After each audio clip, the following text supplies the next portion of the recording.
It's important for us to have direction in whatever we are doing. Got to know who you are, where you're going, what you want to accomplish, and why you're going there. And so we determine what is the purpose of the church, who is the church going to be. We go to his word and say, God, who do you want us to be? And so we met together, and this is what we came up with. I always like to read philosophers and great thinkers. And of all my readings, I think one of the greatest philosophers I have come across is a guy by the name of Yogi Berra. And Yogi Berra once had a great saying. He said, if you don't know where you are going, you might wind up somewhere else. And that is so true. It's important for us to have direction in whatever we are doing, whether it's in your life, whether it's in your business, whatever it is, you have to have a sense of direction. You got to know who you are, where you're going, what you want to accomplish, and why you're going there. I kind of compare it to the difference between a Sunday drive and a trip. On a Sunday drive, you get in the car and you just go. Nowhere in particular, you just go. And at first, it's fun. It's like, yes, this is so relaxing, so great, but it doesn't take long for it to get boring. And the kids start arguing, and they're fussing, and you're wasting gas, and for some reason, you always end up at Walmart. But with a trip, you know where you're going. You know when you've got there. You know why you're going there. And everything has a purpose. Well, it's so tempting for a church to get caught up in a Sunday drive mentality, to where we just simply do. We just exist. We just go through the motions, not really knowing where we're going, not knowing what we're hoping to accomplish. We just do. But it's important for us to know who we are, where we're going, and why we are going there. So last fall, a group of us got together and we started to discuss what is the mission and vision of our church. Who do we want to be, and where do we want to go? So we gathered a couple of folks around us, and y'all want to tell you, we did not rush through this. This took months and months and months of meeting together, of praying together, of going through Scripture and studying together. And we came across, we said, okay, Lord, what is it that you want from us? Now, a couple of things we said from the get-go is, first of all, we did not want to simply copy and paste another church's mission statement, okay? That's how a lot of folks do things now, just Google it, and copy-paste, done, right? But we believe that God has a specific purpose and mission for our church. There's a reason why Acton Methodist exists. Second of all, I didn't want it to be obvious. It's kind of like if you say, what is the purpose of Krispy Kreme donuts? And you say, to make donuts. You're like, duh.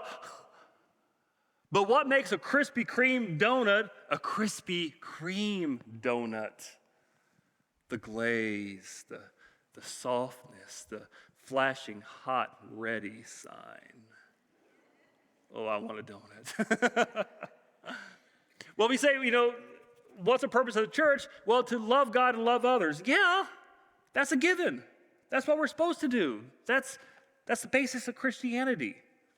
But what makes us unique? What is it that God has set us apart to do? Third, we wanted to ensure it was biblical.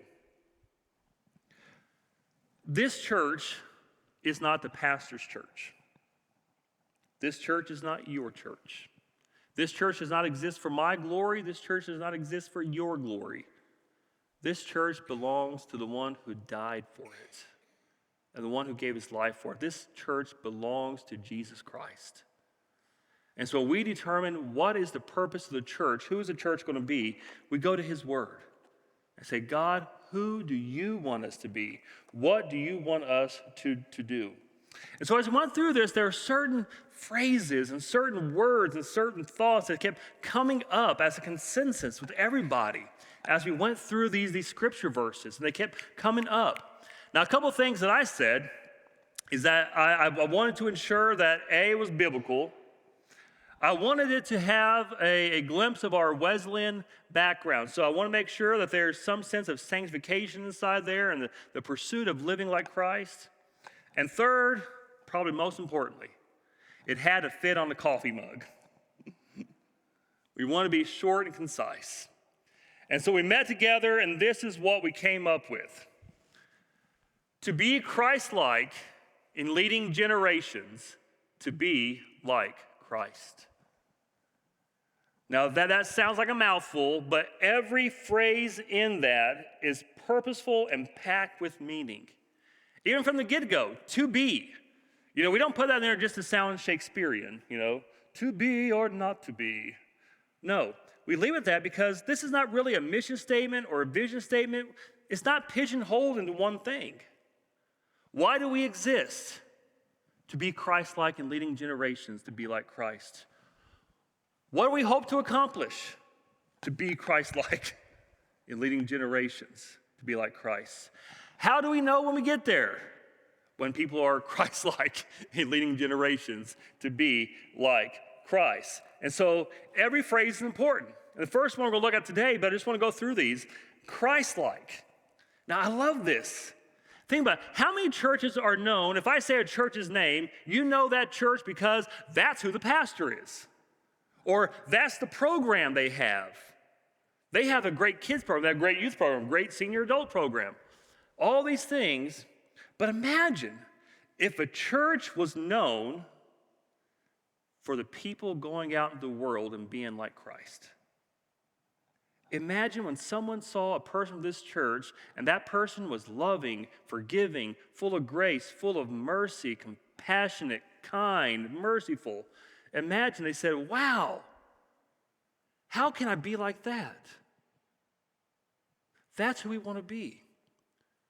I don't want this church to be known for anything else we do, but I want this church to be known for Jesus Christ. And we go out there and we are Christ-like. And then leading, not shoving, not shouting at people and condemning, not sitting down and waiting for somebody else to do it, but leading.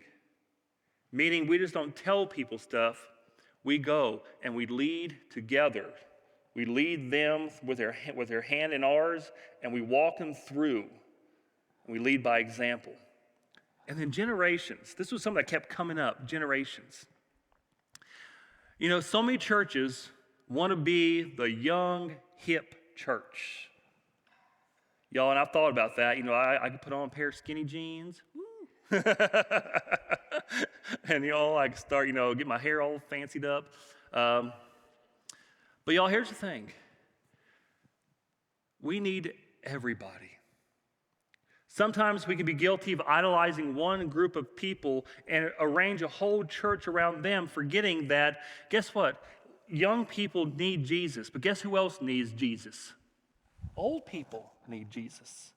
And guess what? Young people need old people. Old people need young people. We need each other. And so that's why I don't want us to be the young church. I don't want us to be the hip church. Don't want us to be the old church. We want to be the church where you have an 80-year-old man mentoring a 13-year-old boy. I got to tell you, we had our Upwards, first day of Upwards basketball. It was awesome. Oh my goodness, seeing all these kids inside here running around and screaming. But what got me so much joy was seeing members of our church there mingling with everybody. And seeing, we had one little kid, bless his heart, he got hit in the head with a basketball. And it just bounced off of him, and he started crying. And then Rhonda went over there. Rhonda was dressed as our mascot, as Buster. And Rhonda went over there and comforted him.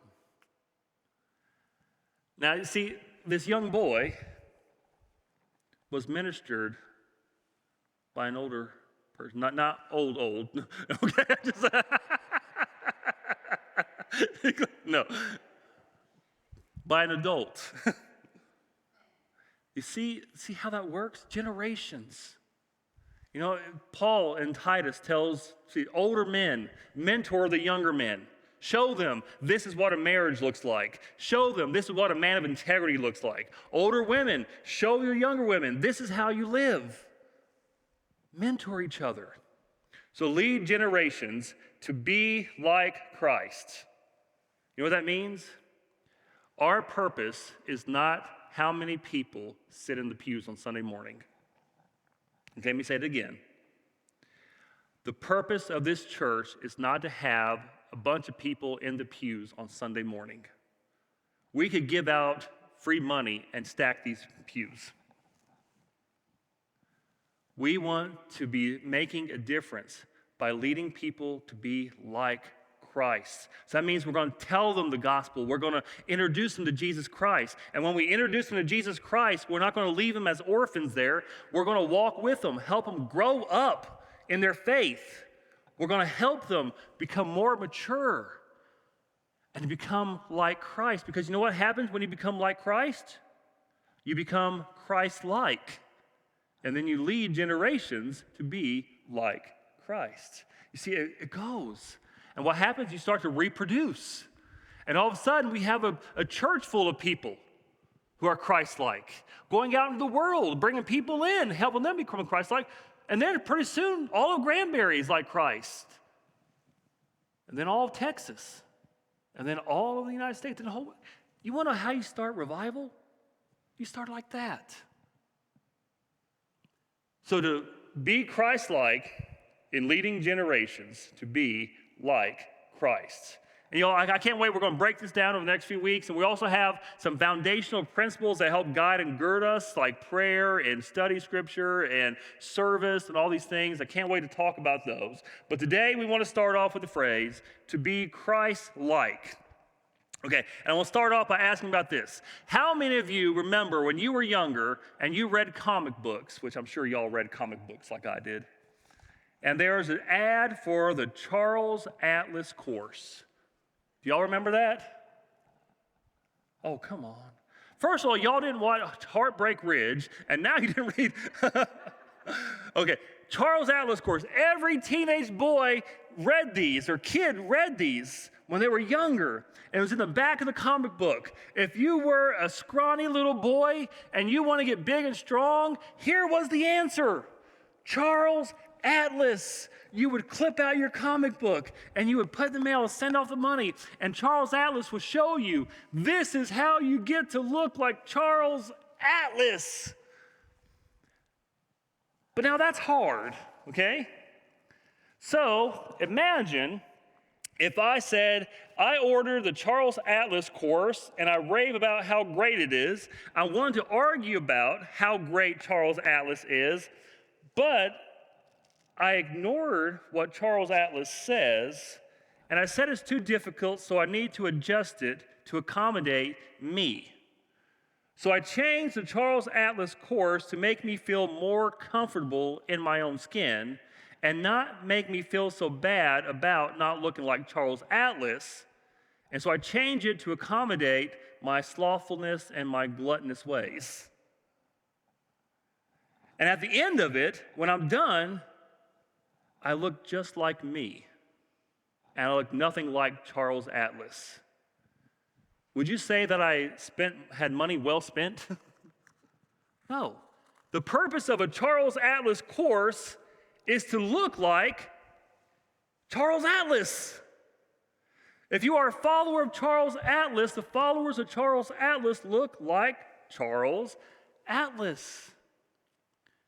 And how sad it would be if his followers looked nothing like him. But sadly, many people claim the name of Christ, but yet look and act nothing like him.